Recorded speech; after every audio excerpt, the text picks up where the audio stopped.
The ocean is a powerful force which is beyond human control, which is why many surfers flock to the black sand beaches of Iceland in hopes of catching that one perfect wave.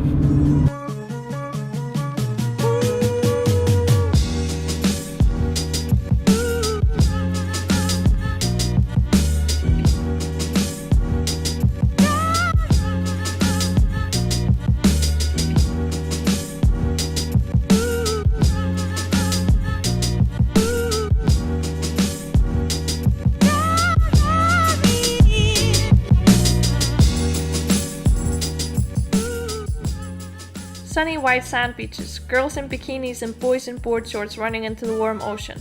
This is probably the picture that comes to most people's mind when thinking about surfing. Surfing in Iceland is nothing like that. Imagine snow-topped mountains, ice-cold refreshing water, unspoiled nature, you, and the perfect wave. We find surfing in Iceland fascinating and think it can have a good impact on tourism in the country. Tourism has grown vastly in Iceland over the past few years and many tourists travel around the country. Most of the tourists come here over summer, but fewer over fall, winter and spring. Because a lot of people drive the ring road, many small communities in the countryside get left out.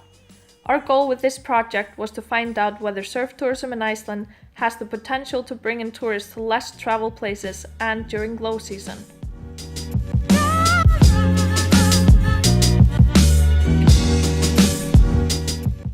Surfing in Iceland can be a little bit scary. We have ice cold sea.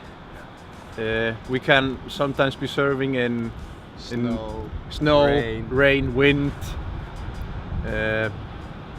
So it can be a little bit scary, but in the same time it's really fascinating, more thrilling. What's it like to surf in Iceland? It's really exciting. It's freezing cold, but it's not that you get numb, but your body has a lot of adrenaline, so it pushes you to go further and put more effort into it. To get a better insight into surf tourism in Iceland, we interviewed Ingólfur Olsen, the founder and owner of Arctic Surfers, the only tour operator in Iceland that offers surf trips around the country and throughout the year.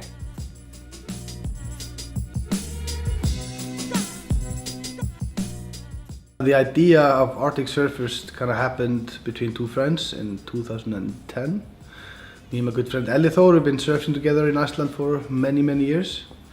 And at that point we had actually been working as professional guides for all kinds of different things, river rafting, glaciers, jeeping, caving and so on. So we've been traveling Iceland for years and often meeting up with traveling surfers and often talk to them, give them some pointers, even let them join us for the waves, and afterwards it always came that we had made a big impact on their visit. At one point we just kind of looked at each other, why not try making a surf company? That could maybe help us cover gas budget and give us some freedom to go see what's out there, you know? That's kind of how it started. What I like about surfing in Iceland, there's so many things really. It's not just the waves, it's the whole adventure. It's not the destination, the whole journey, and Iceland's definitely a place that offers something unique. Even for an Icelander. So I just think it's amazing, the landscape, the place you go to, the good and the bad weather you meet, the people you meet, and the waves, if you know where to be in at the right time, are really good and quite amazing.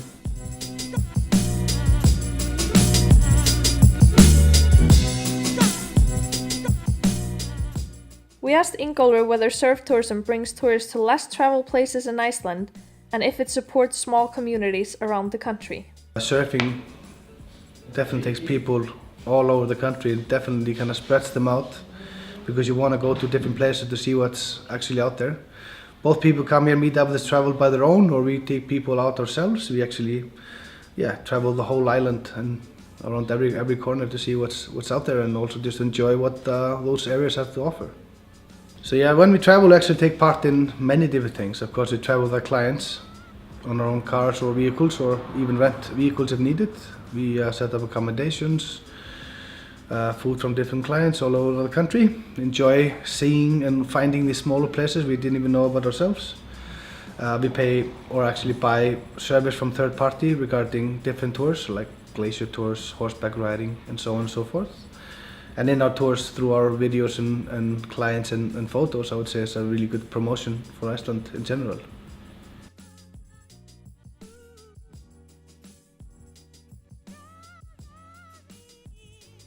Does surf tourism bring tourists to Iceland during all seasons? So yeah, through our season here in Iceland for Arctic surfers, we don't mainly focus on summer. We surf all year round in Iceland, and as you often say, every season brings something special. So we have spring, summer, fall, and winter. Summer being more mellow and sunny and warmer. The fall it starts to get bigger. High winter is actually where the fun really starts. For the people who want real waves, then the spring as well has good waves and colder conditions.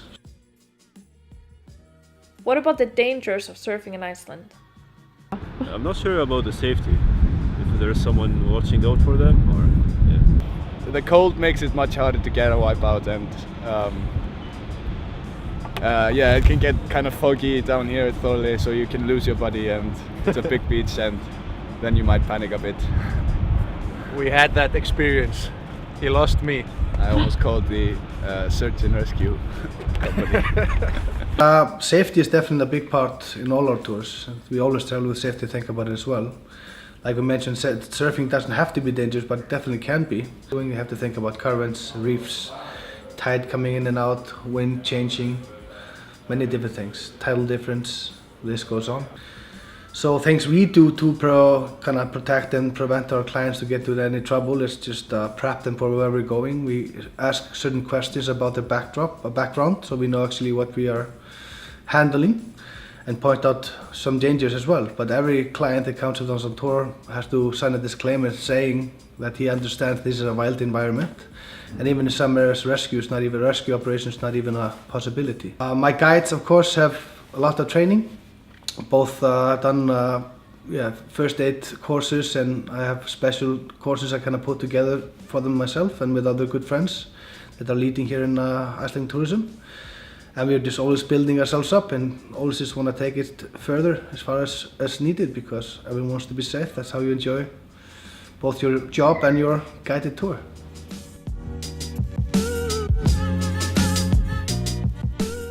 What comes to your mind when I say surfing in Iceland? Cold sharks and yeah, cold. Cold and adventure.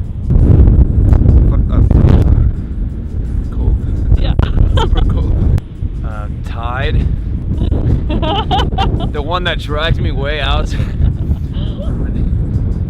It's freezing water. It's so Oh, good. you love it. I love it. It's so good for your blood, and then you feel younger.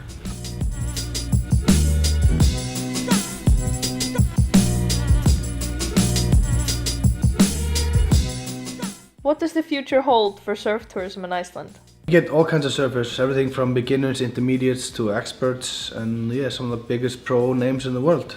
For example, last year we took out Stephanie Gilmore, for example. She's the 6-time world champion in female surfing and the best woman surfer in the world. And she was just blown away by our country and the waves she can find. But she also got to know this not as basic just to walk to the beach and it's going to be waiting there. It's a big chase. The community isn't really that big, but it's been growing the last few years, I've heard, and I think it's just going to keep on growing. Yeah, I think surf tours have been a little bit picking up as well. I think just people know more about Iceland and how that actually you can find quality waves here. It's been growing slightly, but it's not still a small thing, and it's fine by us. We just want to be small and amazing.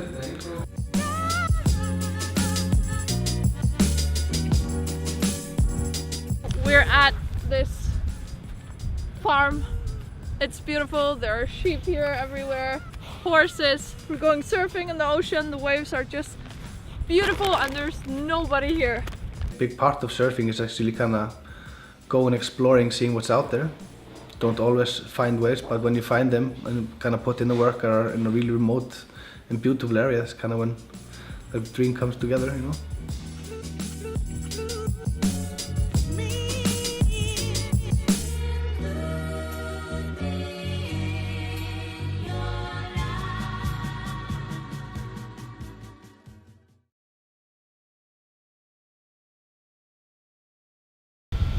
It was a lot more fun putting it on.